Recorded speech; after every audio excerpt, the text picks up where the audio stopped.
Well, Kendall, first off, congrats on publishing the book. Thank you. Appreciate it. It's a labor of love for sure. Yeah. I'm curious, what's been the initial feedback so far? Any just things that stood out to you from others? I think we've gotten some pretty positive response in that the book is very tactical, which is always a goal of mine. That I always joke I wrote it as more of a textbook than a nonfiction book because I want it to be something you can read and actually apply and actually follow through with rather than just the theoretical. And so I think a lot Yeah. of what I've heard so far has been, hey, I actually had things to do when I was done reading this book that are helping. And that's always my goal when I decided to write this in the first place. That's awesome. I noticed that too. Like you had a lot of here are questions you can ask, example questions, maybe in your performance review or an interview or something like that. So I thought that I thought you just sort of laid it out, and I thought that was really good. Has there been an interview you've done so far that has stood out to you? And I'm curious, because you have a podcast, you interview people, but I wonder when you flip it and you're talking, was there one that stood out to you? That I've been the one being interviewed. Yeah. Um, let's see. I did one shortly after I launched the book where we talked about the unspoken rules of the game, but we got into more of the nitty-gritty of what is the negative impacts from a corporate politics perspective.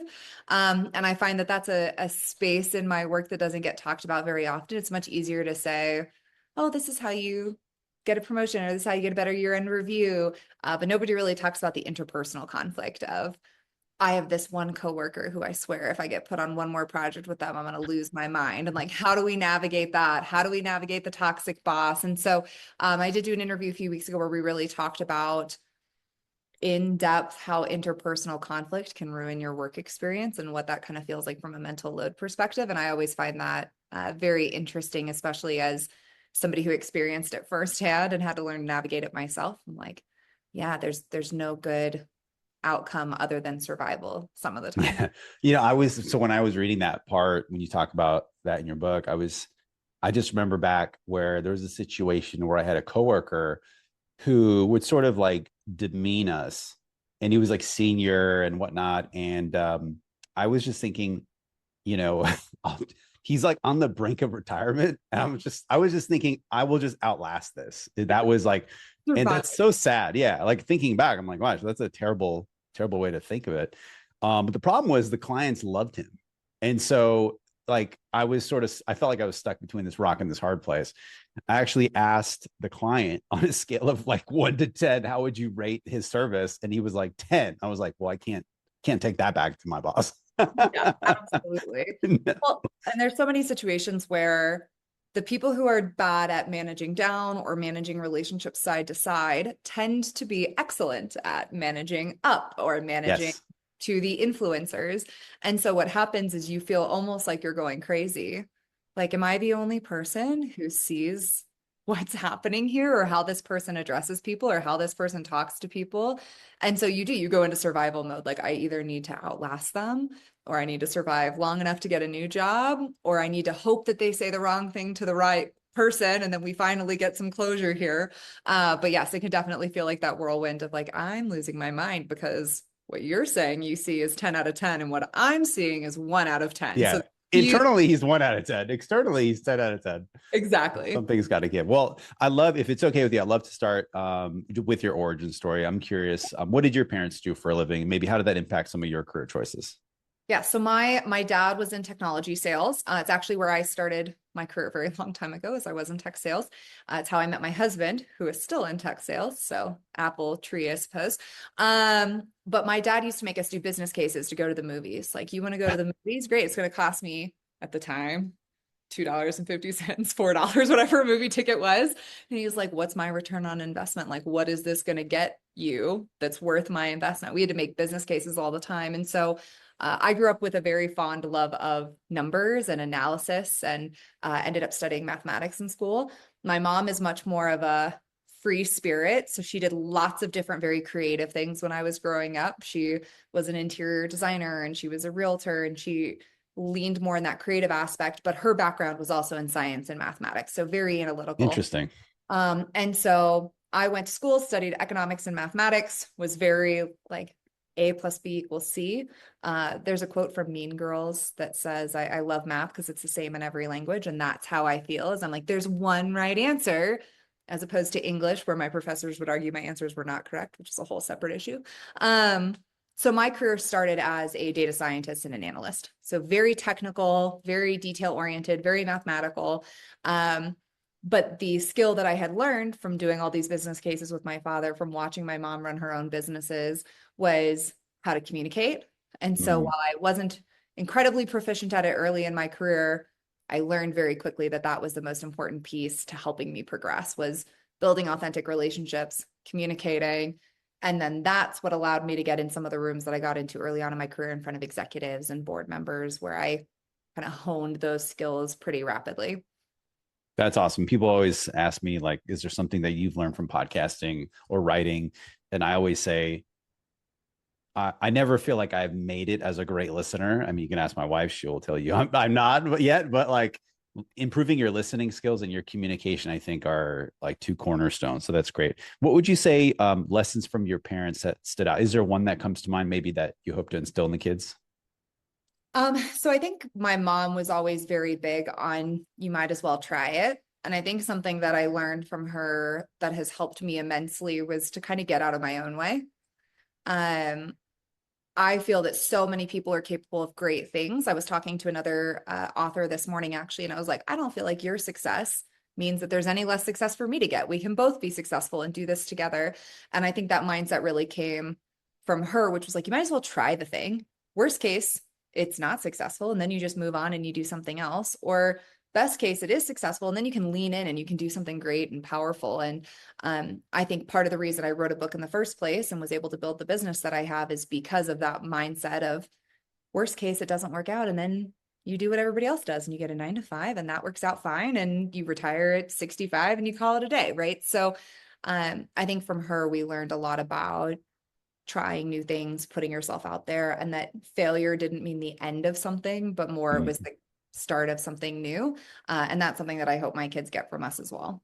That's awesome. You mentioned the word like getting out of your own way, or the phrase was that you think early on maybe you were afraid to try new things. I think for me, I've always had a bit of an aptitude for putting myself in risky situations, I suppose, not necessarily from a health or financial perspective, but I was never afraid to start a business. I started a business in college. I wrote a book shortly after graduating college that never got published and will die on my computer for various reasons. Um, but I was never really afraid to put myself out there. But what I found is that very rarely was it something did it catapult into something great, right? Okay. When I talk to a lot of business owners, they're like, yeah, this is my fourth business. This is my seventh business. I started something and it failed, right? If you look at Bill Gates, like his first businesses failed. If you look at Elon Musk, his first three businesses failed. Like it happens to most people who achieve something really cool is that they did a lot of things that failed first. So I did a lot of my failure early so that I could be in this position now, which I feel like has been a huge blessing. But I see it all the time in clients and individuals I interact with other business owners who are like, yeah, I'll do that, but I'll do it when it's perfect. I'll do it when I have all the answers. I'll do it when I'm an expert. And I'm like, yeah, but you don't have to be perfect or an expert for it to turn into something really great. You just have to do it and put it out there. And that's where I see a lot of people get stuck. And so for me, I didn't necessarily have that problem. I had a lot of failures to get there, but I see it all the time. And it's something that I hope my kids will be able to live through is Yeah. failing at certain things to achieve something better. I love that. I remember in your um, acknowledgments, you said that your dad taught you persistence. I was just curious, what did you mean by that? Um, so growing up, I moved around a lot. So we moved like 20 plus times before I graduated high school. No way. What Yeah, was because of his jobs, or what was the? there's no good explanation, just because. And so there was a lot of moving, of meeting new people, of building new relationships, figuring out who I was. And growing up, I hated it. I was, curse the parents for giving me all this change. And I look back, I'm like, thank God, because you can throw me in a room with anybody and I'm going to find a way to make it work. Right. So I think my dad had a very high expectation of what I was going to do with my life and what that was going to look like. And I don't think he would have let failure get in the way of that. And so through that taught me like, you keep going, you try again. It doesn't matter that it didn't work out. You do the next thing, and really pushed me through that persistence, to the point where as an adult, very rarely do I seek any specific view from anybody, right? I always joke my social media, which is what launched the book and launched the business, is a lot of hate comments, and I love them. I'm like, you tell me more about how you don't like me while you drive up my engagement. Feel free to comment that more. I have no fear of being told that things aren't going to go my way or that somebody doesn't agree with me. And I think he taught me a lot of that persistence of like, it doesn't matter what people think about you, just do the thing anyways and stick with it. And that's been really helpful as an adult who then faces all kinds of struggle in the world. Yeah. When you were moving, was it like around Texas or was it like internationally? And Yeah, so it's always a joke when I talk about this. So I went to 4 elementary schools, 2 middle schools, and 2 high schools, and we moved all in like a 5 to 8 mile radius oh in, my goodness. and we would just perfectly move like over a school line and move back. So I went to lots of different schools, made lots of different friends. By the time I was in high school, I knew everybody because I went to elementary school with everybody at some point. So we didn't move very far. We just kind of bopped around in the same area. And it's funny, as an adult, I've moved 8 times in the last 12 years. And we actually just moved last month. And I told my husband, I was like, we've got to stop because our kids cannot have what I had, which is like every year we get to try something new at a new school. But yeah, definitely taught me a lot of good things, but yes, all in like a very concentrated area. Wow, that's interesting. I imagine at the time, I remember we moved when I was 10 and, I was in fifth grade and it felt like your world is just pulled away from you. And so now looking at it, obviously you're reflecting on it, but I imagine at the time it was, it's hard because you're with your friends that you're in class with every day. And then that changes overnight. Yeah, it wasn't my fave. There's one time that I was the requester of the move. One time where I ended up the bane of a mean girl's existence. And I was like, please, we move all the time. Just move this time for me. And my mom did. And so there was one that was selfishly driven, but most of them were like, dude, I just made friends. I just got Yeah. settled. We're doing it again. But like I said, I look back, and while at the time you get frustrated, it taught me a lot of really good skills that then make it a lot less uncomfortable for me when there's change or when something new is happening. My husband and I sold all of our belongings and moved cross country right in peak COVID in 2020. And I'm like, no fear. I was like, sweet, we'll figure it out. We'll find a house. It'll be great. Meanwhile, my husband's like, I've never moved before in my whole life and we're losing our minds. So yeah, so good lessons overall, but you're right. At the time, you're like, oh my God, I got to do this all over again. Yeah. Wow. Okay. So I'm curious, what was the inflection point for you doing this?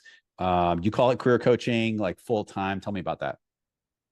So I always joke, I became a career coach because I was terrible at everything that I talk about in the book, right?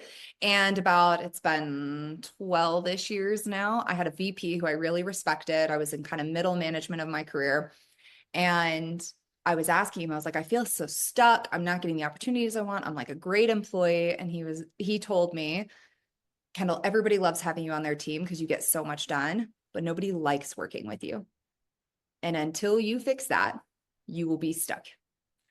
And I comment on it a lot of times that, I could have chosen that moment to be defensive. I could have chosen that moment to be really frustrated by the feedback, but I just said, okay, great. What does that mean? Like, how do I get better at being liked? And he's like, oh, I have no idea. But I do know this one woman in a different department who had a similar reputation, who now is a really strong leader. You should chat with her. So I got very lucky that I had a VP looking out for me.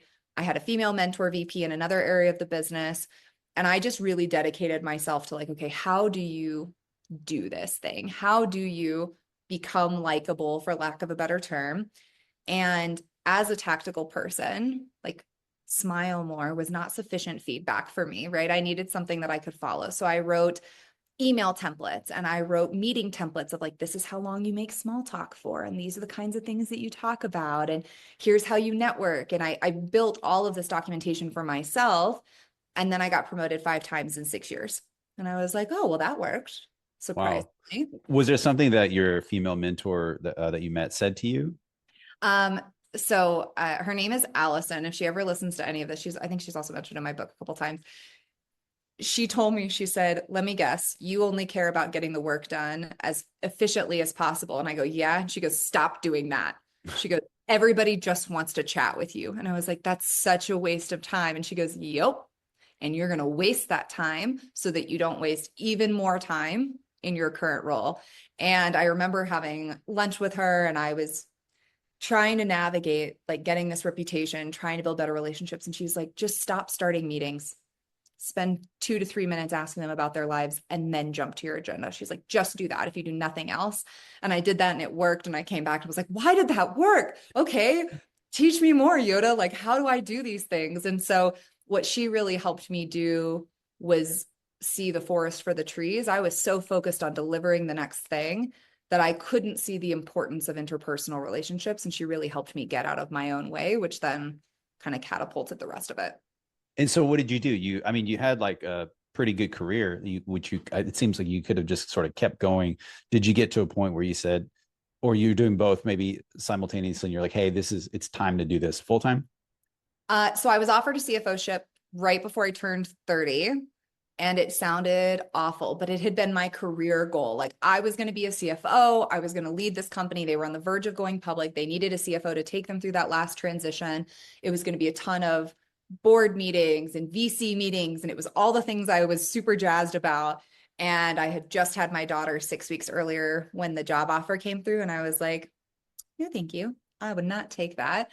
But I actually took a different job. So I did stay in the corporate world, but my trajectory changed. So I moved away from the finance route and more towards operations and technology, and kind of made a pivot in my own career. And about that same time, that career coach was picking up. So we were starting to get more followers. The book deal was coming through. We were getting more Speaking engagement, requests and things like that. speaking requests, things like that. And a fun fact for your listeners now is I actually still do both.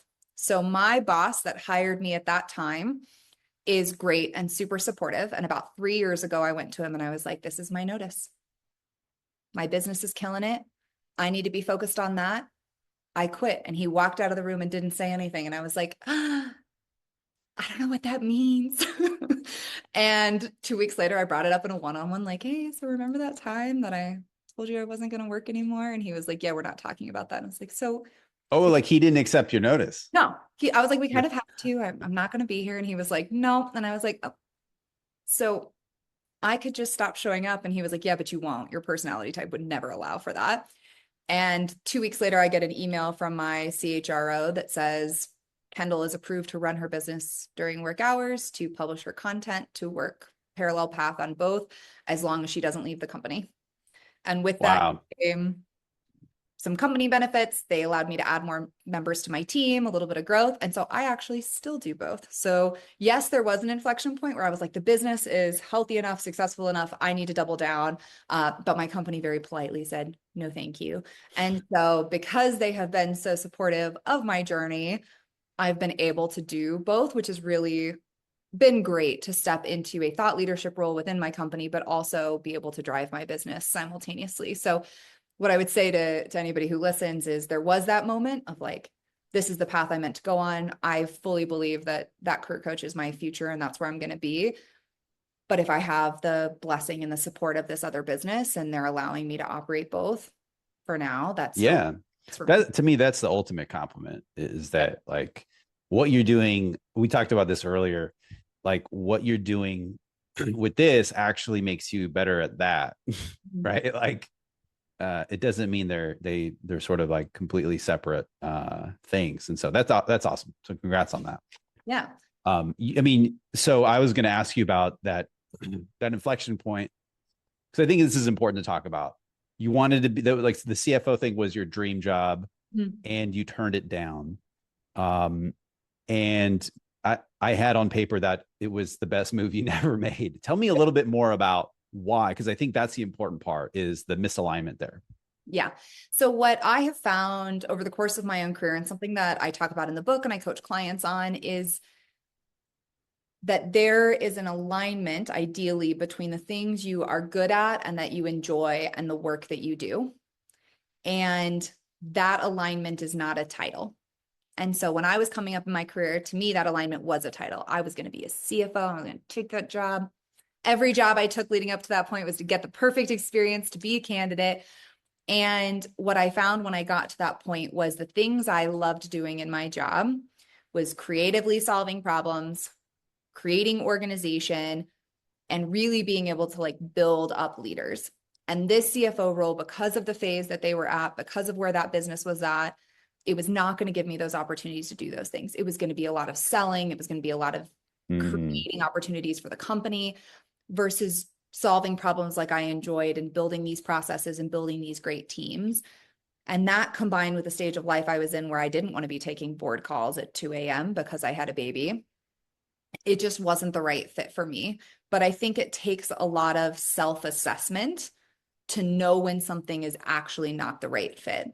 I hear this a lot of the time with people who get laid off. They're like, I just need a job. I just need the next job. And I'm like, why would you jump from a rowboat to a sinking ship? Not to say that we don't want to be on a ship instead of a rowboat in the ocean. I get it. There's lots of times that are challenging. But to jump onto that sinking ship without evaluating, is this even where I want to be? That's where people go sideways in their career. They end up in a job they hate. They end up with a career progression that they hate. But if you take the time to step back and say, okay, what do I really love doing? What is going to make me satisfied at work? Then you can determine whether you want something or not. And that job at the time, it was going to be too demanding with young kids for me and where I was at in my phase of life. It wasn't going to let me do the things I wanted. And being completely candid, they gave me a really low offer and referenced my age in the offer. And I was like, oh, this is going to be a painful relationship if I choose to take this. It's going to be a lot of devaluing my opinion because I was younger, even though I was the best fit for the role. So what I took out of that experience was it was okay to say no to something, even though I came home and my husband had champagne ready and he's like, you got the job. And I was like, I said no. Both of us just stared at each other in an awkward silence for about 3 minutes until he was like, okay, champagne. So there's a time and a place to say no, to respect yourself, your boundaries, and what's important to you. But also don't get so caught up in the momentum of things, whether that's your career, or that's a relationship, or that's a hobby, that you don't take the time to step back and say, is this even really what I want? Because a pivot could be so much better. And for me, it ultimately led me to career coach, which is what I feel I was meant to do. I think the hard part of that is like I've taken jobs where I thought I did my diligence. So the reflection is hugely important, right? To make sure you have the alignment. But I think the even more difficult part is not getting sold a bag of goods that, like like you talk about ghost culture, which I want to talk about later. But like, they're telling you one thing, but like, how did you, like, if you gave someone a tip to say, hey, you're thinking about making this, big leap into this new organization, is there at least one tip that you would give them that would help them do their due diligence to make sure like it's as transparent as possible? Talk to a peer. So a mistake a lot of the time that we make is we're interviewed by the hiring manager. They pick a panel of people they want us to interview with. We get interviewed by those people, and then we take a job based on what they've said. 9 times out of 10, if you ask to speak to a peer, a few things are going to happen. One, they're going to say no. Red flag. Yeah, that's a red flag. I've only ever had a company say no to me once, and it was such a huge red flag that I didn't move forward in the interview after that. And the person who actually took that job now works for me. So small world. But ask to speak to a peer, they'll either say no or they'll say yes. And then they're going to specially craft the peer that you talk to, right? They're going to pick somebody who Yeah. proponent of the team who really likes it. But that individual has no incentive to lie to you because them hiring you does not make your life any easier, right? If you're that employee. And so they're the person that I ask the real questions to.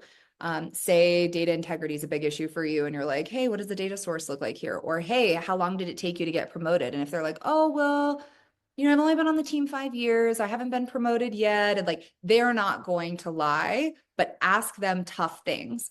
How long did it take you to get promoted? How do you get team members on your team promoted? How does your boss handle it if somebody makes a mistake? What does it take for you to get exposure to other teams? Do you have a mentor? Ask them things. Real questions, direct. Real. Yeah. Don't ask them about the job. You already know about the job. You got that from the hiring manager. Ask them about stuff you care about. and get real answers, because that's going to save you a lot of angst. You don't want to get into a job and they're like, oh yeah, so we lied to you in the interview. You're totally different. Everybody hates each other. Welcome. And I will say that the corporate job that I'm in now, that when I took it, I asked to speak to every peer, which was 8 at the time. So my interview process was very long. I met with every single peer, and verbatim, all of them said, I'm too busy doing cool shit to argue with my peers. There's no time for politics here. We just have to get stuff done. Verbatim. Every single one of them said that exact same thing, maybe a few word deviations. But you were looking for the sort of common denominators in the responses. Yes. And they all agreed. They liked their peers. They were too busy doing cool stuff to be worried about that. So I knew it was going to be a heavy workload, but a good culture. And I was comfortable with that trade-off. And what I found when I started is that was exactly true. Right. And so take the time, talk to a peer. If you take one thing away from this whole interview, that will save you so many issues in the future, because the peers are where the truth lives. Sometimes I've even had clients ask to speak to a peer and the peer's like, yeah, I'm quitting. And you're like, okay. Thank you so much for It's crazy. I one time asked the company if I could speak to a peer that's been there for at least 2 years. They set me up with someone who'd been there for 6 months. And she gave me the truth serum. And then I ended up referring her to where I was working. And if it wasn't for her, I probably would have taken that. And there were like just many, many, many red flags from compensation to everything else. Well, and a lot of I love times that advice. we send them, but we don't have proof. And so then we start to think, well, maybe it's not as bad as I'm making out to be, or the job sounds really cool, or it's really high pay, or it's the title that I want. We kind of justify these things in the interview process, even if it's subconscious. But if you ask to talk to a peer and they give you the truth serum, you're either accepting that and saying, it's okay, I don't mind if they work me into the ground, right? I had I won't say where they worked once, but they used to sleep under their desk because the work demand was so high. And I remember them telling me this, and I'm like, and you stayed? Like nothing could make me go into a corporate office and sleep under my desk. But they told somebody that in an interview process, and I was like, good for you, because you just saved that person's life, basically. I was in an interview early on in my career. I worked at like in wireless at BlackBerry, and then I was interviewing at Samsung, and I'm sitting across from this lady. So I go to the Samsung offices. I think I'm there for like an hour, and I like took the whole day off, right, of work. I'm in there for like 4 hours. I'm in this boardroom. Every 30 minutes, they swap in like a new person, and they're just like grilling me. And this one product manager, she looks at me. She's like, I sleep 4 or 5 hours a night. And it's like, that's the only thing I remembered in like the half day of interviews. And it got to the point where they're like, you know, like I've read salary negotiation. But at that point, I was like a student, right, of salary negotiation. And one of my favorite books is by Jim Hopkinson. It's called The Salary Tutor. And one of his response, have you read that one? Have you seen it? I have, yeah. Okay. I'm a huge fan of Jim. And so one of the responses that he has is called the crazy range, right? And so like the range, I think the title of the role was like business development. And at the time, if you do research on that title, it could be a technical role, it could be a non-technical role. It has a wide range. So I gave him this crazy range. And then they said to me like, well, what would it take finally? And then I knew I had to give a number. And if I gave the number, it means I'm committing to this company, where I felt like it wasn't a culture fit for me. And so I ended up declining. I think they were kind of like shocked, like, how could you not? But I just felt like I would be at the wrong place. It wasn't the right place for me. The money didn't matter if I talked to a peer that was pretty senior there. And he told me, this is a true story. He said, there's a Korean person in every one of my meetings, and they report back to Korea. And I was like, what? It's called dispatcher, because I worked at Samsung. They're called dispatchers, and they sit behind you and watch what you do all day. And then they attend all of your meetings and report back to Korea. And you are absolutely accurate. Crazy. And had somebody told me that in the interview process, I'd have been like, thank you so much. Yeah. I was probably not senior enough to like deserve one or whatever, right? But again, it was sort of like, you think of like the culture bubble, right? And then you're sort of like hearing these stories from like burnout, like eventual burnout. And I had burned out before, and just like micromanagement and things like that. So, I mean, I could talk about this stuff for you for hours, but we need to talk about your book. I love this too, though, because I literally took that job and sat in those meetings and was like, what in the heck have I signed up for? So I feel yeah. Yeah, no, that's interesting. I mean, the the culture, I never worked there, so I can't speak to if it was like good or bad, but it just felt like doing my due diligence. I was leaving Google, which you talk about in the book. There's companies that have like nap pods and ping pong tables. I told myself, and I was in sales, and I told myself, I am not, it was one of the hardest jobs I ever had. Oh And I yeah. said, I'm not going to play ping pong until I'm performing, right? Like I would walk by that table or the Yeah. nap pods and things like that. But like, I never felt like uh, I, I never wanted to be seen doing Mhm. that at work until I knew like I needed to be at a certain, sort of point from a performance standpoint. So I think we have to be mindful about all this sort of corporate tricks or Mhm. things that look shiny, things that look like benefits. But to your point in the book, they just keep you at work longer, right, at the office. Well, and I Um, don't know if you remember, but Google had a commercial. This would have been maybe early 2000s, and it showed somebody like riding their electric scooter into Google headquarters and getting cereal from the cereal bar and napping in a nap pod. And I remember at the time, every company pivoted hard that way. They were like, oh, we have to have all these cool extras. And you alluded to it earlier in my book. I talk a lot about ghost culture. And to me, ghost culture is what the executives think the culture of the company is. It's what they put in their marketing materials, like the Google cereal bar or the nap pods. But the reality of what the day-to-day employee experiences is usually something completely different. So you said, like, I'm not going to play ping pong till I know I'm above reproach. Did you ever play ping pong? Once that was it. It I was was gonna almost like, say, yeah, I'll do it, and then I'm like back to work, heads down. time to go. Yes. Yeah, So what becomes really important within companies is we build these subcultures, right? And your subculture is generally created by your direct manager and their supervisor, right? The way they build their team is what's most directly going to affect you. Now, if you have a really strong executive team or a really small leadership team, your consistency is higher, right? Where you're going to create more subcultures that align with the ghost culture more carefully. But what's interesting is even in companies I've worked with where I loved my job, I had the best boss and the best experience and a great culture. I can name 10 people in that same company who hated it. And it's because there is so much direct influence over your role by your direct leadership. And what's challenging about that is one, the person who interviews you isn't always the person who ends up managing you, right? There's reorgs and layoffs and people leave all the time. So you think you're doing your due diligence and you get there and then they're like, surprise, this is Steve. And you're like, awesome. I didn't have a chance to check if Steve's the manager that I want. Um, but it's I have had that where I was at a company. So part of the decision was who I would work for. Right? I love that guy. The interview process was great. And within 2 weeks, I'm across the country in training. I get a text, and it's like, "Hey, call me when you get a second." So I'm like in this cafeteria. I'm like, "Hey, what's up?" And he's like, "Yeah, you're gonna have a new boss when you get back. I got promoted, right?" I joke because he's my boss now, but like I never let him live it down. Like, it's kind of funny how it came full circle, but at the time, and I got lucky, I had a good boss replace him, but you just never know about those variables. yes. And the benefit you had in that situation is if you have a good boss who builds a good subculture, get promoted, they're Yes. likely to hire well underneath them as well, right? Because they're looking for similar personality traits and leadership traits. When you hire in under a bad boss, you're likely to continue that trend because if they get promoted, they're going to hire somebody like them in, which is, again, we're assuming not positive.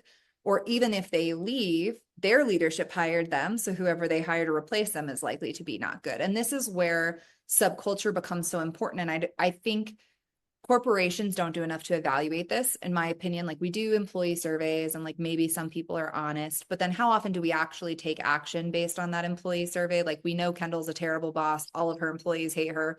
Are we going to fire her? No, because her boss likes her, right? So it becomes a big challenge, I think, for corporations to identify these pockets of subculture. And I don't know that we've got a good solution yet for how to do that. Attrition numbers can be part of it, right? This particular leader keeps having really high attrition. We use ER. HR complaints. Yeah. Yep. ERs. We use things like employee surveys. but you need a lot of evidence to take that action generally as a company. And so it's a slow moving process, which is why I tell leaders in the book, you have got to be so focused on building great leaders underneath you as you're progressing up the scale. Because if you don't, the great culture that you build for you and your team is going to get lost, right? The more levels of seniority that exist below you, the further they're going to get from your preferred style of leadership. And like I said, I work for a boss who I really like. I think he's really great. He creates a really awesome culture. I can tell you within his team, there are pockets that I'm like, oh, I wouldn't work there. Yeah, 100%. Because that subculture is different than what the culture of the overall team is. And so if you're interviewing, asked to speak to a peer, understand what tenets of culture are important to you. Don't just say, do you have work-life balance? Most people don't know what that means. Ask real questions. If you want a mentor, if you want career progression, if you want growth opportunities, if you want trainings, like ask for the things you want in the interview to make sure you're going to get them. But then as a leader, your responsibility is creating that next generation of leaders that thinks about their people, that asks the right questions, that guides them the right way, that coaches them effectively. And I talk about this all the time, but the average manager doesn't get training till 11 years after they start managing people. There's a Forbes study 4 years ago, 11 years I believe it. to get training. And I'm like, yeah, those first 10 years were rough, but if you work for me in my 12th year, I'm going to kill. Like, I know what I'm doing now. Like it's so absurd. And so I feel that most leadership should spend more time building leaders than they are even building strategies or driving teams if you want to create consistent culture. And I think as Gen Z is entering the workplace, that's where they put a lot of their emphasis is I want certain work-life culture attributes. Yes. And if we don't start investing in those leaders, you're going to end up with a whole generation of people that's like, yo, I'm not doing that. Thanks so much. And then all of a sudden we have a big problem in lower to middle management where we don't have people willing to take those roles. Yeah. How many great bosses have you had? Like, I mean, great, not just like good, decent. How many great bosses have you had? I'm going to say 3. I've had 3 really great bosses. One of whom is the VP who told me like, dude, no, you gotta be better at this, which I respected, right? That's my personality type. I respect that kind of feedback if it's actionable and if it helps me grow. My current boss is really, really fabulous. I don't just say that because I work for him and he may hear this, but also because I like genuinely think he's pretty great. And I had a boss at a previous employer who I've talked about on podcasts before, pretty much saved my life. I worked for him, had a really, really great role, got recruited internally to another team to work on this really fabulous project that I was super excited about. It was going to be awesome. Took the opportunity, very quickly saw why that team had some attrition and some issues, and basically got iced out by a leader. So this is pre my playing the career game days. And basically was being left off meetings, was being cut out of things, wasn't included in progress reports anymore. I owned a product, but I no longer had access to my own product. It was like a lot of change in a really fast time. And I went back to my original boss and basically laid it on the table and was like, I'm going to be honest. I am like depressed. I'm not logging on to work anymore. I'm like, I feel like I'm losing my mind. And he went to the head of HR, went to the head of his department, and I was reporting to him in 48 hours. Like he literally in and was like, nope, I'm just going to take you back. And I have told him this. He and I actually talked like 3 days ago. And I was like, you really did like save my life and keep me like there are good people in the world and there are people who care. And him and I still keep in touch. We're having coffee next week. We still talk about things work related. I still keep in touch with a lot of people who reported to him. So I would say I've had 3 really, really stellar bosses over the course of my career. And I've had many, many more that I would not recommend. Yeah, I always, it's interesting. I remember, so one of my uncles, I would say like corporate world successful, runs technology for NYU, the medical system. And we're having breakfast and I asked him the same question. I think he said like 2, right? And he's older than both of us. He's like, you know, he's been in the working world for a long time. And so it just got me thinking like, wow, like he's been working for so long and it's much less than a handful. I have 2, and I often think that there's a lot of I've had terrible bosses, like toxic, that should never even been in that position, right? So I've had bad, and I think the majority don't fall into bad. The majority fall into nice, not effective. Yep. They're just there, right? There's nothing you remember. It might not be a bad experience, might not be a great experience. And then you have elite Yeah. bosses. So it's interesting. Yeah, that you can count them on your hand. And I always talk about this. I think I even actually referenced their book in my book, but the New Extraordinary Leader by John Sigweed, I think is his name. It talks about the profiles of a leader and the skills of a leader and what their study found. So they interview 120,000 leaders, 60 different countries, interview all of them, their teams, teams, get all this data. And basically what they prove is that leaders who are thought of as great, as extraordinary, they're not good at everything. What they do is they spike at one or two things that they are exceptionally good at, and then they're mid at everything else. Now, the exception to this is you have to be good at communication and collaboration. Those are two of the skills that they assess that they're like, hey, if you're lacking those two, it doesn't matter what you're great at. You're probably going to fail at some point. You have to be good at communication and collaboration. But what was so interesting about their study, and I teach this in my book, I teach it to all of my clients, is you don't have to be good at everything. Our education system teaches us we have to be good at everything. Doesn't matter if you love history, you got to be good at math. Doesn't matter if you love science, you got to be good at English, right? Like you got to have both if you want to Yeah. graduate. But in the workplace, you can actually be terrible at analytics if you are exceptional with your people skills and exceptional at marketing. You can be not a great risk taker, but kill it if you're innovative and strategic. And those leaders that you talk about that you can count on one hand, they spiked in something, either EQ or leadership or strategy or innovation. They were so great at something that you look back and you go, oh, thank God I got to work for them. I learned so much. And all the other bosses that are in that meh category, they were just okay at everything. And they Yeah. didn't spike in any one category. And so they weren't a fantastic boss or a fantastic leader. They didn't care about their team that much. They were apathetic or too involved or whatever the issue was. But it doesn't mean they were bad. It just means that they didn't spike. And so I teach people, if you want to look for leadership roles, if you want to accelerate your career, figure out what your spikes are and stop trying to bring everything else up and just double down on those things you're really, really exceptional at and find roles that need those skills. Because that's when you start to see progression.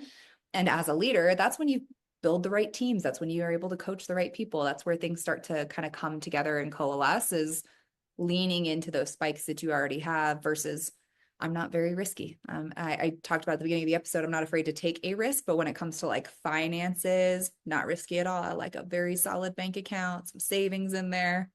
I don't want to be worried about paying rent. I'm not financially risky and I work in financial services. So there are lots of roles in financial services that will never be a good fit for me, but I'm exceptional at communication and solving problems. And so that's what I go and do. And I'm not worried about becoming more risky in order to be really great at those two things. Makes sense. Do you mind if I kind of, I feel like we've hit on some of these things, but do you mind if I kind of jump around a little bit? I want Oh, to go for it. hit on a few things. Okay. Um, okay, let me just go to the, I asterisked one question. I just want to make sure we Good. get this in there. This is secret number 20. You said people who help you will think more of you fondly than people you help. That Yes. one sort of blew my mind. Now it just got me thinking of like my own experiences, but tell me about that one. So I think this is a huge misconception. And this is why it's one of the secrets in the book, because I care deeply about spreading its message. So I give the example of holding an umbrella. If you're walking down the street and you see me and you put an umbrella over my head because I don't have one and it's raining and you're like, oh, here you go. You may think of it later and be a little bit like, I helped her. She did not get wet because of me. Look how great I am. I helped her. But I'm thinking about it for like 2 seconds while I'm not getting wet and then I'm moving on with my life. Like I'm not going to write a story about like, I put an umbrella over my head and I feel so special, right? And when we come to the workplace, if I go to you and I say, hey, coach me on communication, you're great at this. I see you doing it in meetings, you're killing it. And you coach me. And then somebody turns around and goes, what do you think about Kendall's communication? You're going to be like, she's great. I taught her. I am fabulous. And thus she is fabulous. Transitive property. I have made her better. And you're going to think about that because you helped her and you made her better. And while I may be thankful and say, yeah, it was great. You know, he helped me with my communication.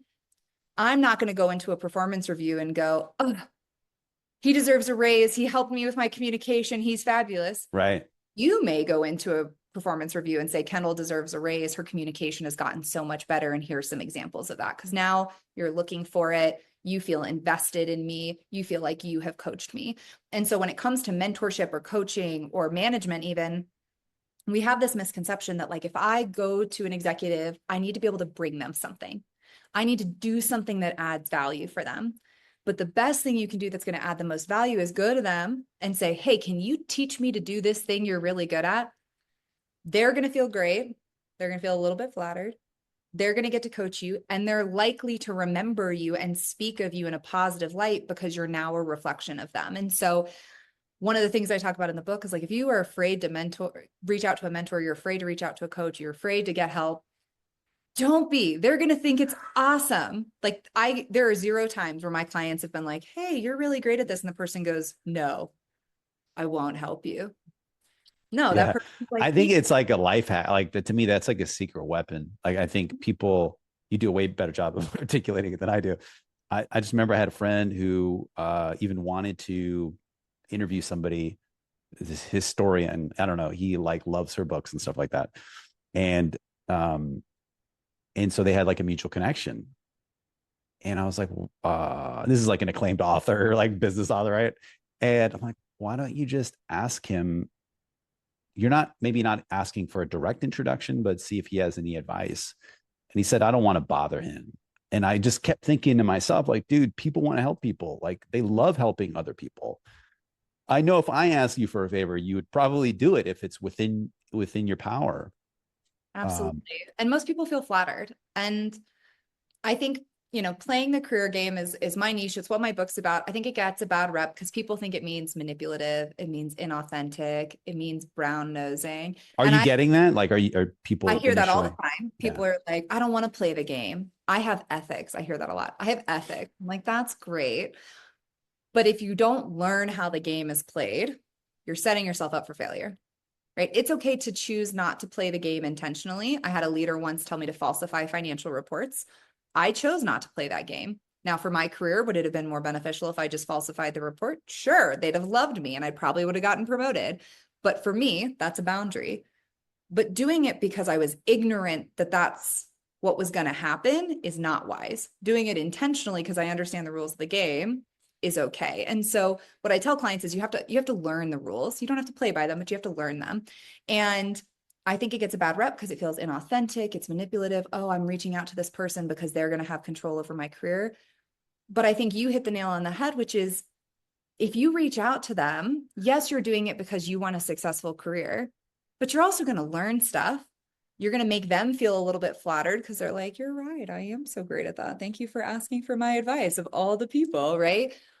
And you're building a relationship and you're having that two-way connection, that interpersonal connection that, yes, it may help you in your career in the future, but it's also going to benefit you today. It's going to benefit them today. It's that reciprocity. And so I think that to your friend's point, you're like, I don't want to bother them. Like, bother them. If they're too busy, one, they'll tell you. They'll be like, I really don't have time for this. Maybe you should talk to Susie. Cool. Then we go talk to Susie. But two, odds are they're going to feel so flattered and so excited that you even want to talk to them that they're going to take that opportunity. And Yeah. so don't be afraid of that. And don't be afraid of like the manipulation aspect. Now, am I going to go to that and try to trick you into selling me your firstborn child in marriage? Probably not. Probably not the best use of time. But if you're going with authentic questions, you want to learn from them, you're engaging with them, it's going to be a positive experience for both parties. One of the other things that stood out, you have this like I'm going to do this exercise. I haven't done it yet, but you have this section on like growing your network, potentially internally at a company, and you basically say like who are maybe 20 people that you would want to meet. Oh, what's his name? Where?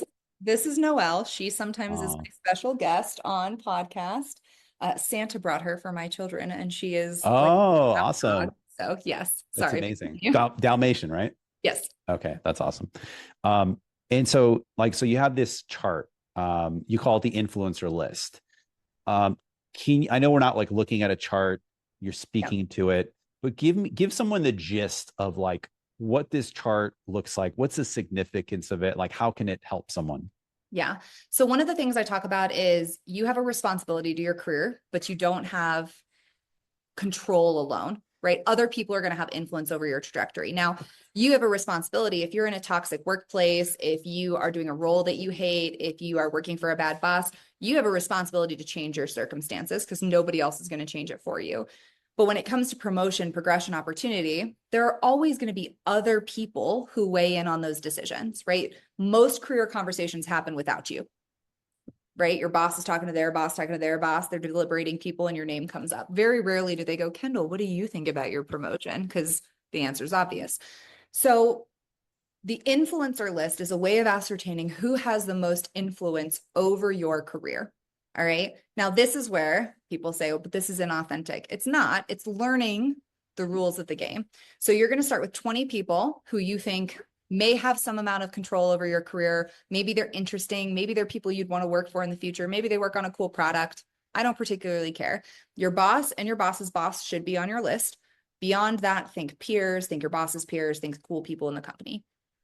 And then you're going to evaluate them. And I have a very clear metric system in the book, but you're going to measure them on things like, are they more senior than you? Do they have fear? I call it fear in the metric, which is basically like, are they scary? If they're scary, we actually probably want to avoid them. If there's somebody who like slams their hands on tables or throws books in meeting rooms, don't put yourself in that position. Okay. Power, do they have power over your control or over your career and over your progression? There's also a metric for somebody who you'd like to work for or that you currently work for. And when you measure all of these different categories, you can get a stack ranking of who's got the most influence over your career. Now, theoretically, the CEO of your company has the most influence over your career, right? In most companies, it is not appropriate to email your CEO and ask them out for coffee. If it is in your company, do that. But if it's not, we're going to put individuals who are 3 levels more senior than you or more in a separate tab in an Excel and just be like, hey, if I get the opportunity to interact with these people, I want to be on my A game, but they're not my priority. And then I tell people, pick your top 5. Now, I've talked about this on other podcasts. I meet with 20 executives in my company every quarter on a rotating basis. It's basically 1 or 2 people every week, and I repeat every quarter. Now, I do not expect you to maintain 20 relationships. That's a lot. Let's start with 5. Let's be optimistic here, okay? But 5 people who have the most influence over your career and build authentic relationship with them. Who are they? What's their background? What do they do? What problems are they trying to solve? What are their kids' names? What are their dogs' names? What do they do for fun? Build connection. Use that time to understand them, not just to talk about a work project, not just to give them an update on something, but like to genuinely build that connection. Bonus points, if going back to our earlier conversation, you can have them teach you something, right? Yes. Hey, you're great at this, teach me. But when you cultivate those relationships with that influencer list, when you're not in the room and everybody is talking about what do we think about Kendall, now you've got 5 voices likely in that room going, I think she's great. She and I were talking about communication last week, and I feel like she's gotten much better. She helped me with this thing. You know, did you know she has a dog the same size as my dog and they go to doggy daycare together, right? Like now we've got all of these connections. And those people ultimately have control over your career. So being intentional with your time, if you meet somebody and you're like, that was the most uncomfortable 15 minutes of my whole life, maybe they don't go in your rotating list. Maybe we only talk to them once or twice a year, okay? But build those relationships, be intentional about it, and then use that influencer list to inform your decisions. Because if a role opens up on Scott's team and Scott and I have built a relationship and I've always wanted to work for him, now it's not the first time he's ever hearing my name. We've already got a relationship. We've already connected and he may be willing to hire me, right? So it's just going to open doors for you in the future. But the influencer list is a very tactical way to get those names down to a list of 5.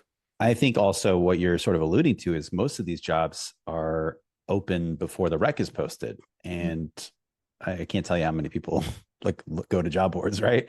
Yep. A lot of what I do is like career advice from high achievers and stuff. And one of the things I often say is like, make a list of like 5 companies that you'd want to work at. Do not go to a job. I don't care if there's no jobs posted, if there is a job posted, I don't want you to look at it. Just think of if it's Adobe or like whatever, like, I don't care, like, but come up with the list. You can do online research, but don't look at a job board. Yep. Because it's actually almost deflating. Because, you know, most people just throw in their resume and it's like the abyss. It's like no networking. So many times I know people who go into interviews, they get to the third round and then they go, oh, we went with an internal candidate we had already selected. I hear that all the time. And it was either Forbes or Harvard Business Review did a study at the end of 2024 where they said, I think it was 82% of roles are filled by referral. Yeah.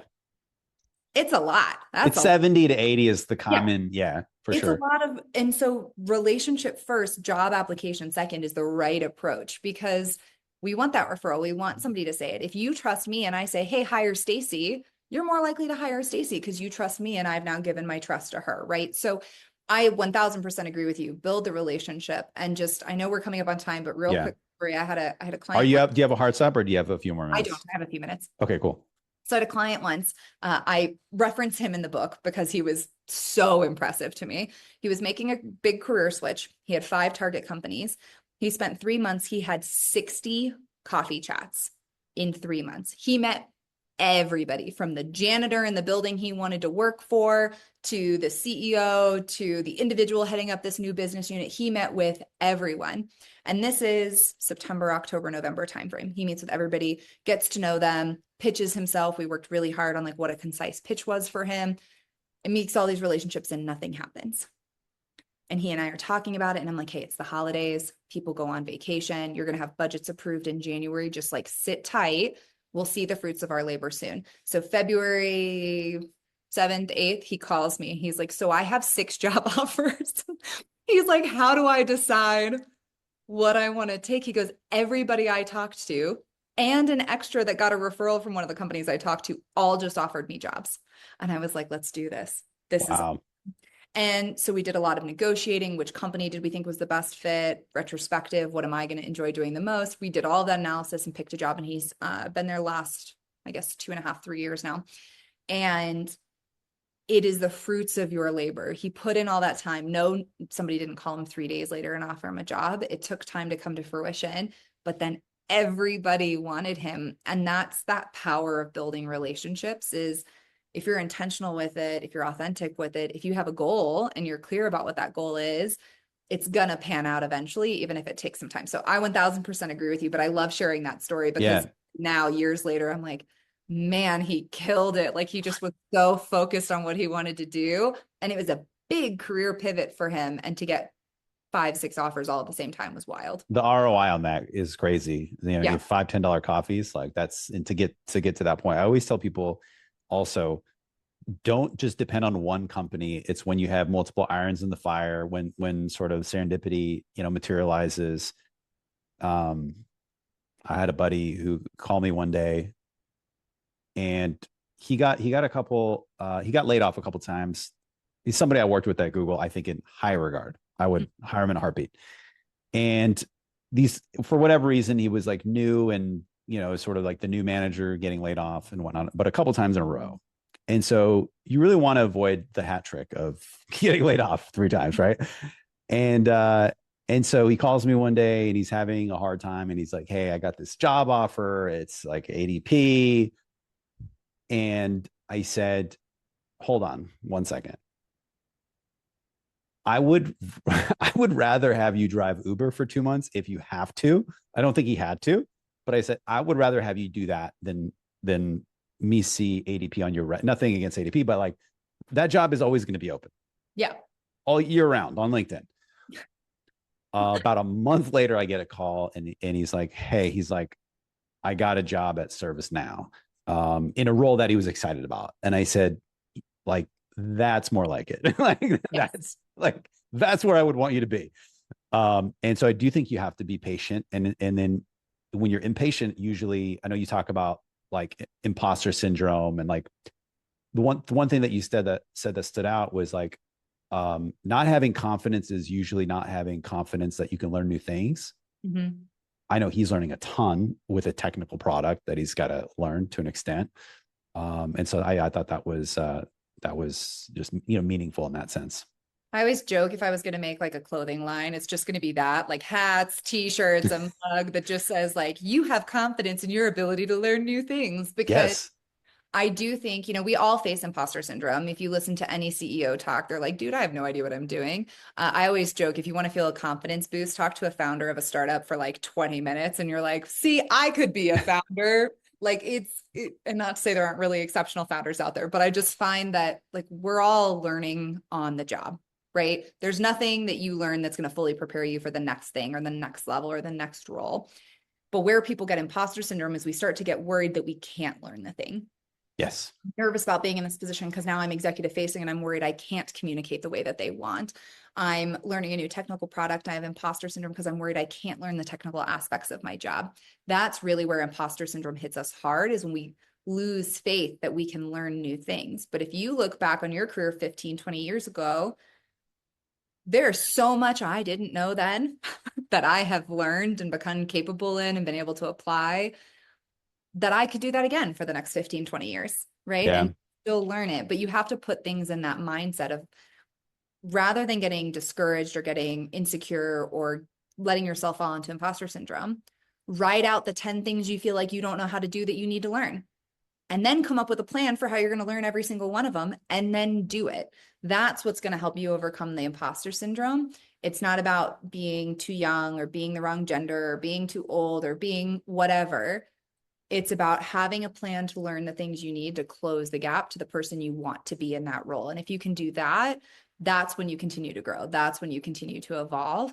And there's not a CEO out there who didn't learn something before they became one. Yeah, Right. 100. I mean, yeah, very few are typically completely polished, right? Like they're Yeah. maybe good at the product and they need to learn the finance part of things. Okay, here's a few rapid fire ones. What's the hardest career secret you think to navigate out of the 36? Ooh, your boss does not know what you're doing. They don't. You think they do. They don't. You must educate them constantly, consistently, with detail, all the time. And if you don't do it Weekly, right? weekly, if you don't Yeah. do it the right way, they're not going to know and you're not going to get promoted. And if you do it the wrong way, then you come across as too haughty. I think it's Yeah. it's a difficult one to navigate, but in the end, yeah, your boss has no idea what you're doing and you got to fix that. What's one thing you know now that you wish you knew at 30? Ooh, the other person is also right. I think in my late 20s, early 30s, it was very easy for me to feel very vindicated in how I felt about things, right?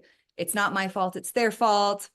They said this in a meeting, that made me sad, right? It's very easy to be like, Almost like a victim. Yeah. yes. And I think coming to terms with the fact that if somebody has an issue with you, they're probably partially right. We just need to figure out why, will help you move forward in your career immensely, right? If there's tension with somebody, hey, what are your expectations for me in this situation?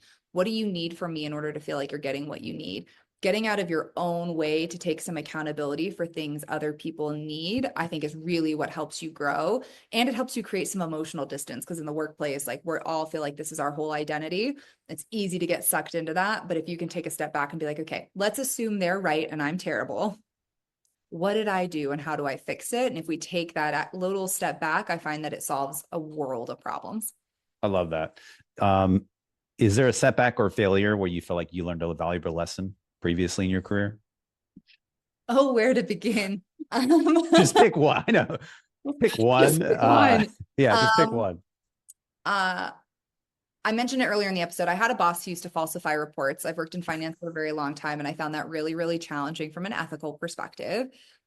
But they're also your boss, right? So, like, who do you tell that your boss is falsifying reports, right? Like, how do you handle this situation? And I think for me, that became incredibly challenging, not just because of the ethics component of it, but because of how much confidence I lost in my own capabilities, because I was constantly trying to navigate the ethics portion, that I couldn't do my job well because I wasn't willing to cut corners. I couldn't be the employee that I wanted to be because my boss was unwilling to see my perspective. And I think that set me back a lot in the confidence I afterwards had to rebuild, and like, okay, no, I am good at my job. I do know what I'm doing. I am capable of these things.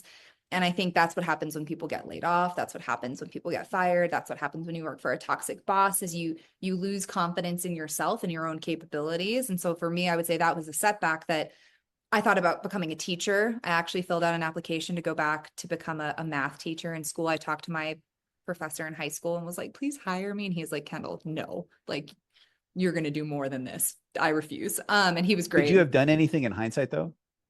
I think I had to live through it to learn through it. Right. So Mm, I'm very thankful for that opportunity because that is what taught me a lot of the secrets of the game was being in that environment. But I do think it was a setback where I felt like, oh my God, I'm like climbing this big uphill battle. I don't know what I'm doing. I'm not capable. I'm never going to get another job. And then when I did, and I always say like I survived. I got that next role.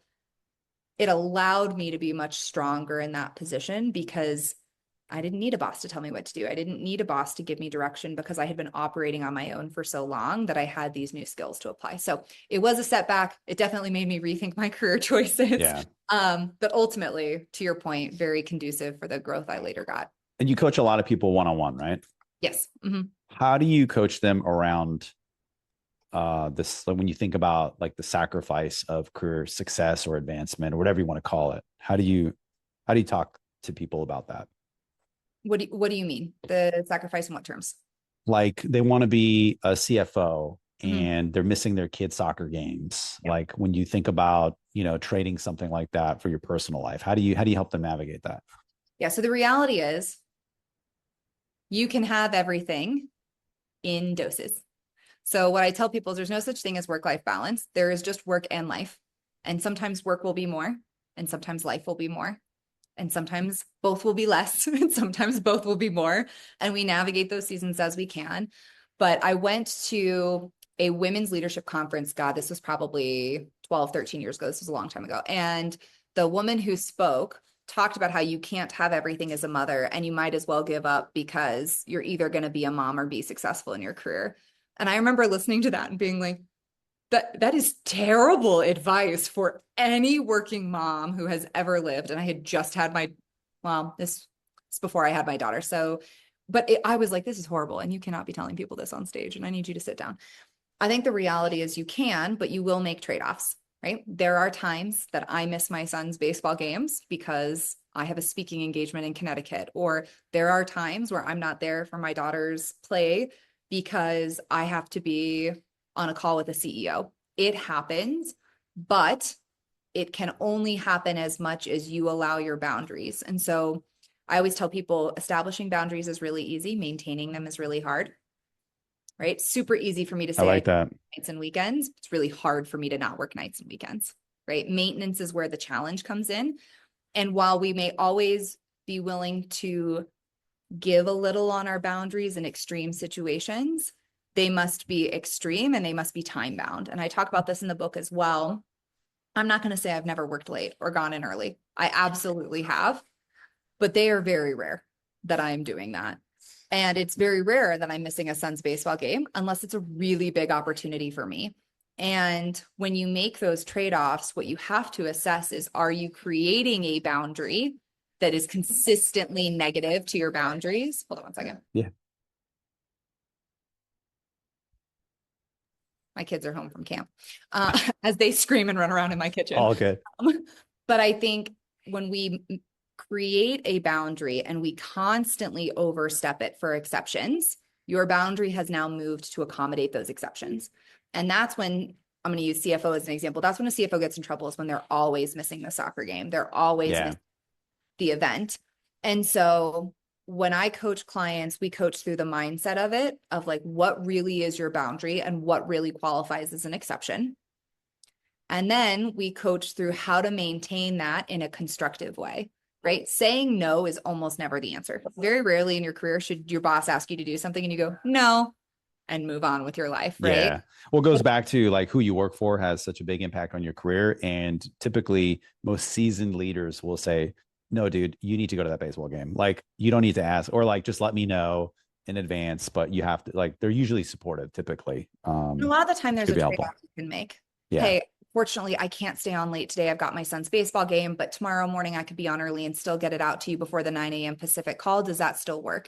But most of us are too afraid to present a trade-off. And so that's when we encroach on our boundaries. So Yes. two main takeaways are make sure that you are maintaining your boundaries, not just establishing them. And the second piece is that you're thinking through trade-offs that are acceptable and you're communicating those trade-offs rather than waiting and being like, oh, well, I'll just make an exception these 12 times. And like, eventually they'll stop asking. They're not going to stop asking if you keep making exceptions. So Right. to do both the maintenance and the trade-offs if you want to be successful in a more senior position long term. What's one thing you do for yourself, whether it be like self-care or for your mental health? I do paint by numbers. Mm, So yeah. I'm a math person. I'm not creative. My like one creative skill is like writing crafty presentation slides. And so for me, my piece is like paint by numbers is still numbers.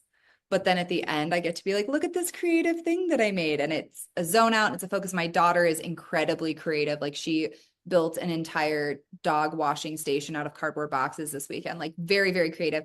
So she'll sit next to me and she'll paint hers and I'll paint mine. And it's like a mother-daughter activity. So for me, that's like my one like true self-care. Yeah, that's awesome. Like my kids love paint by numbers. But it's interesting how creative kids can get. My son and my daughter they're in this phase of collecting ladybugs when they go outside. And he took a box and cut it, made a belt out of it. So his belt was cardboard. And then he took a box that you would put like baseball cards in and he hooked it to the front and he put the ladybugs in the box. It was just so creative. Love it. I mean, literally, my daughter can make anything out of cardboard. I'm like, this is amazing. When Yeah. did I ever have this skill? Is there, when you think about just like books that have impacted you, is there the ones outside of the ones in the book? Is there one or two that come to mind that you recommend other people read, business or fiction?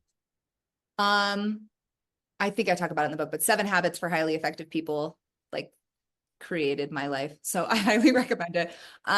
Unspoken Truths for Career Success by Tessa White is a fabulous, fabulous book. Tessa is wonderful and she's a great follow on social media as well. She gives tons of free advice.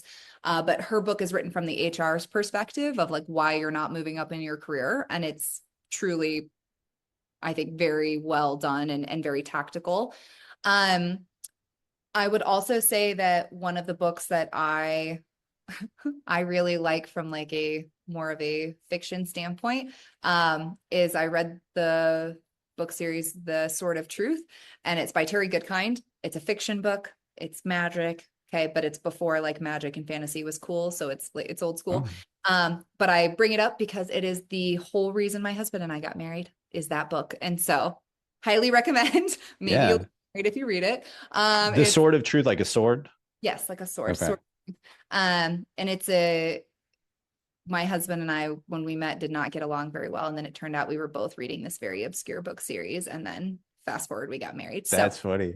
so I always joke it's a source of our marriage. So that's a good one as well. Okay. Awesome. What's your favorite habit out of the seven habits? Oh, I don't Is know. there one that sticks out to you? I always think about listen first, then seek to be understood. That's a great one. And it's like you and I talked about earlier with active listening. Most people don't do it.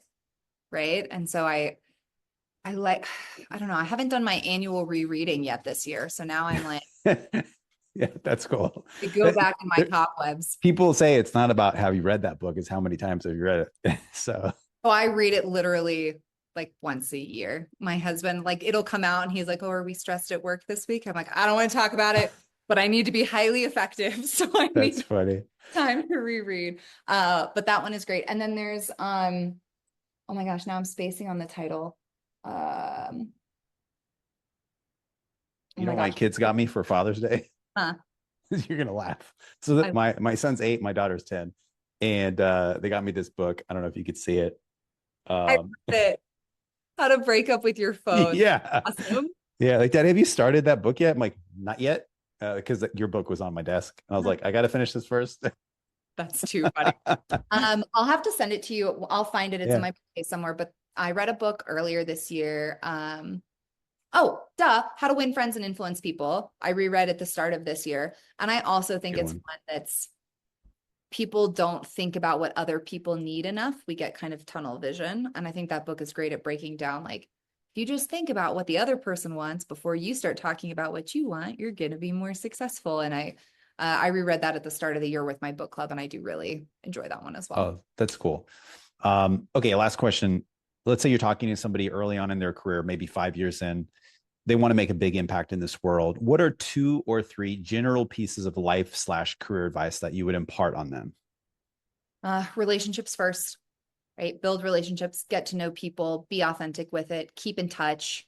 Keep in touch. All of you people who are working with people and then never talking to them again are driving me nuts. Like if you liked them, stay in touch with them. That's a big one. And the second one is I had a CEO say this at a leadership conference I went to last year, and I really loved it. He said, get comfortable with doing the second best solution, because your idea is always the first best solution. But if you can get comfortable with doing the second best, you'll be a better leader, a better manager, a better coworker. If what somebody else is proposing still solves the problem, still gets the solution you want, stop arguing about it. Just roll with it. Be an effective collaborator and do that thing. And as you accelerate into management levels, it's much easier to take your employees' second best idea and let them roll with it. So I always thought that was really powerful, because I love that quote. A lot of angst in my early years if I was cool with the best solution, and I'd just been like, yep, you know what, that gets us there. I'm just gonna drop it. Like, you're like, now Zoom, I'm out of here. Like, and good luck. Yeah. That's funny. Well, this is really awesome. You know, when I saw your book, I'm like, to me, these are like no brainers, because especially with the ideas that you have in there, I'm like, oh, this is cool. Like, I can kind of borrow this, or I'm talking to people. Like, I have several people that came to mind just in terms of like building out the networking chart, or you've got I took a few pictures of you always hear about like the managers and the leaders get in this room and they plot you on a chart. Well, you've got that chart in here. Yeah. Yep. And so I started like screenshotting that to one of my friends. I'm like, bat higher. And I'm like down here. I always joke. When I posted the 9 box for the first time on social media, I did a whole series talking about it, because every company uses it, whether they admit it or not. So it's important to know about it. And we don't see it. Like, people, individual contributors do not see that slide. No, and even managers oftentimes won't. And the general training that comes with the 9 box is like, your employees should feel where they are, but you should never tell them. Like, how am I going to get better if I don't know where I'm on in the 9 box? But my favorite comment was, somebody commented and goes, so where do you fall? And I was like, dysfunctional genius. Thank you so much for tuning into my channel. Enjoy. Because I do think like that's a great example of like, why don't they just give that to you on day one and go, hey, this is how you're going to be evaluated. Yeah. That would be so helpful. I appreciate you leaning into this. Yeah, it'd be great to stay in touch. I'm going to definitely check out more of your podcasts and YouTube channel. So I'm looking forward to putting this together.